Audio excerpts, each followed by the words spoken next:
Hello guys, welcome to my channel. In this video we are going to see about the peritoneum. Peritoneum is nothing but the serous membrane covering the abdominal cavity.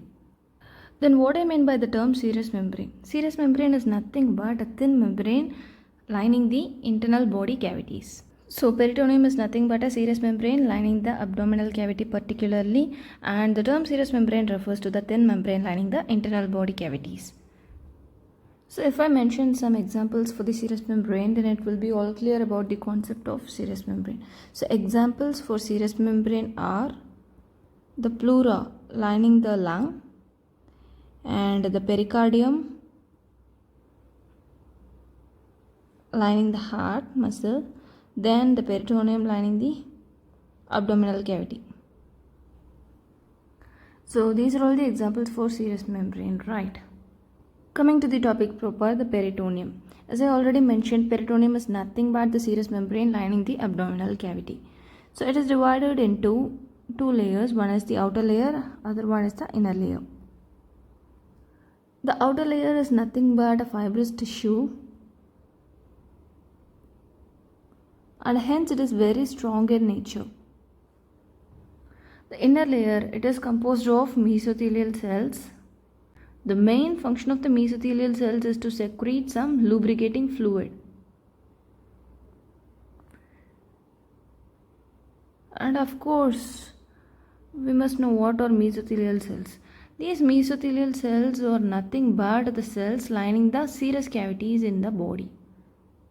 So these mesothelial cells, they line the serous cavities of the body. Example for the serous cavities or the pleural cavities and the pericardial cavity and the peritoneal cavity.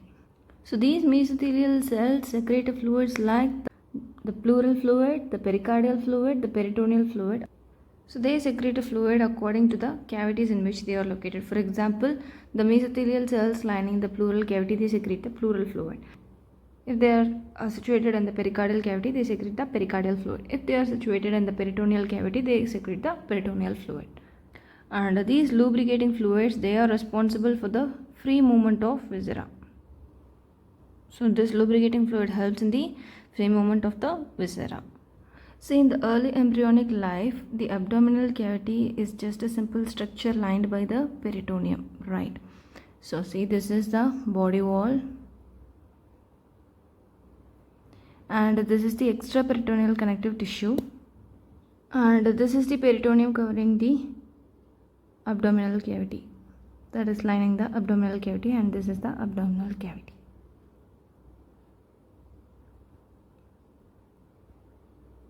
This peritoneum it is attached to the body wall through the extraperitoneal connective tissue. So this is the scenario in the early embryonic life. As days passes by, what happens? This peritoneum gets invaginated by some visceral structures, that is by stomach, developing stomach, liver or intestine, or it may be kidney, right? So this is the scenario during the early embryonic life. As days passes by, as the embryo develops, this peritoneum is invaginated by some visceral structures. See, as the days passes by, as the embryo develops, this peritoneum it gets invaginated by the developing visceral structures. So what happens? This peritoneum gets divided into two. One covering the visceral structures, that is the visceral peritoneum, and one lining the abdominal cavity connected with the extraperitoneal connective tissue becomes the parietal peritoneum. For example, let me draw a small intestine here. Let this be the small intestine. Then the peritoneum suspending the small intestine, it is called as the mesentery. So what I would like to mention here is that the peritoneum is named according to the organ which it suspends. The peritoneal fold, it is named according to the organ which it suspends. See, the peritoneum, it is divided into three parts. One is the parietal peritoneum, see, which is lining the abdominal cavity. So one is the parietal peritoneum. Then the another one is the visceral peritoneum, which is attached firmly to the viscera, that is the internal organs. Another one is the fold of the peritoneum suspending the organ. For example, the mesentery. So folds of peritoneum.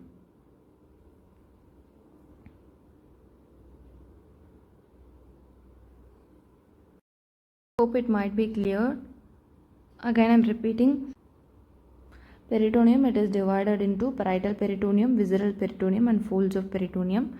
Parietal peritoneum is nothing but the peritoneum covering the abdominal cavity, and it is connected to the extraperitoneal connective tissue, and the peritoneum covering the firmly attached to the visceral organs is called as the visceral peritoneum, and the part of peritoneum just suspending the visceral organs, that is attaching the visceral organs to the posterior abdominal wall, it is called as the folds of peritoneum.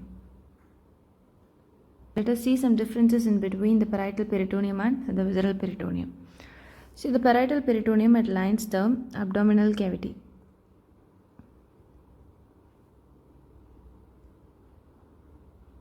As I already mentioned, it is attached to the extraperitoneal connective tissue loosely so that it can be easily stripped off. But the visceral peritoneum, it lines the outer surface of the viscera, that is, it is attached to the visceral organs, internal organs, that is, it is attached to the abdominal organs very firmly so that it cannot be stripped off.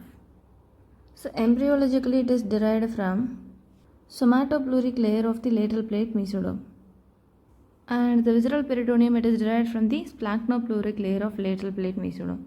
Behind this, there are some concepts that ought to be clearly understood. Let me explain you that in a detailed manner. Hope you all might know the layers of the germ disc. So this is ectoderm, and this is the mesoderm, and this is the endoderm. If you want to know more information regarding the concepts of gastrulation, then do check the description box for the link. Then above the ectoderm, it is the amniotic cavity, and below it is the yolk sac.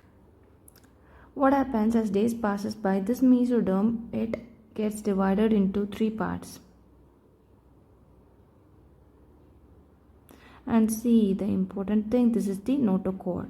So the mesodermal layer just adjacent to that of the notochord, it is called as the paraxial mesoderm. And then this is the lateral plate mesoderm. The mesoderm, the part of the mesoderm in between the paraxial mesoderm and lateral plate mesoderm, it is called as the intermediate mesoderm. The same happens on the other side also, right? So the mesoderm is divided into the paraxial mesoderm, intermediate, and the lateral plate mesoderm. So the visceral peritoneum and the parietal peritoneum, they develop from the lateral plate mesoderm. So particularly I am going to concentrate on this layer, that is the mesoderm. So consider this as the mesoderm and this is the notochord, right? So the mesoderm, it is divided into the paraxial mesoderm, intermediate mesoderm, and the lateral plate mesoderm. This happens on both sides. So what happens as the days passes by, this lateral plate mesoderm, it starts splitting.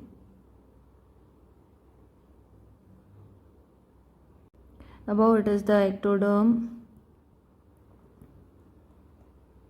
and below it is the endoderm.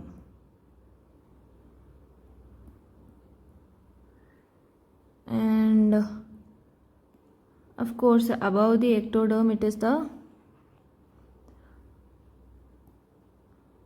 amniotic cavity, and below the endoderm, it is the yolk sac, right? So this lateral plate mesoderm, it starts splitting into 2. One is the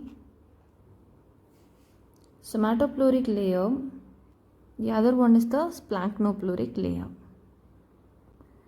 What happens as the days passes by, this somatopleuric layer, it just lines the ectoderm as well as the amniotic cavity. It splits in such a manner that this starts lining the amniotic cavity as well as the ectoderm, and this splanchnopleuric layer, it starts lining the yolk sac as well as the endoderm, right? This happens on the other side also. From this somatopluric layer of the lateral plate mesoderm only, the parietal peritoneum develops. From this planktopleuric layer of the lateral plate mesoderm, the visceral peritoneum develops. Hope the embryological development of both parietal and visceral peritoneum are clear now. Now coming to the next difference, that is the blood supply and the nerve supply. So this parietal peritoneum is supplied by the blood vessels supplying the abdominal wall.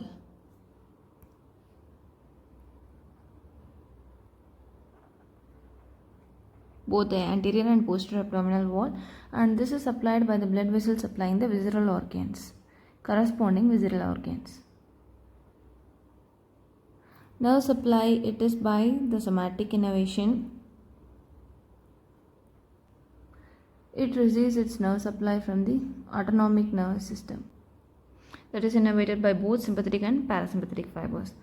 It also receives some fibers from the vagus nerve.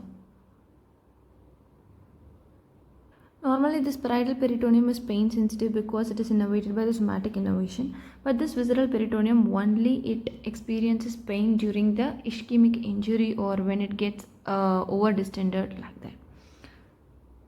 Coming to the next topic, that is the peritoneal folds. The peritoneal folds are named according to the organs which they are suspending, right? So the peritoneal fold is suspending the small intestine, it is called as the mesentery. Then colon, it is called as the mesocolon.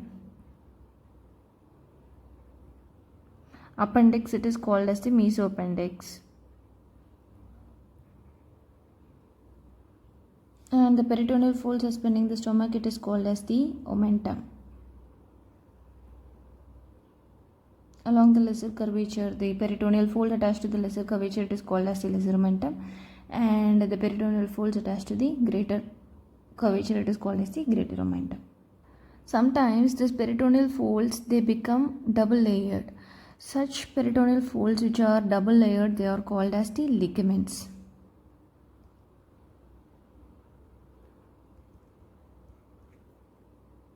Examples of such ligaments are the gastrosplenic ligaments which connect the stomach to the spleen, then the gastrophrenic which connects the stomach with that of the diaphragm, then the lienorenal ligaments which connect spleen with that of the kidney. So these ligaments are named according to the structures which they are connecting. Some other ligaments are also named after their shape. For example, triangular ligament of liver. Since this peritoneal fold it is triangular in shape, it is named as the triangular ligament of the liver.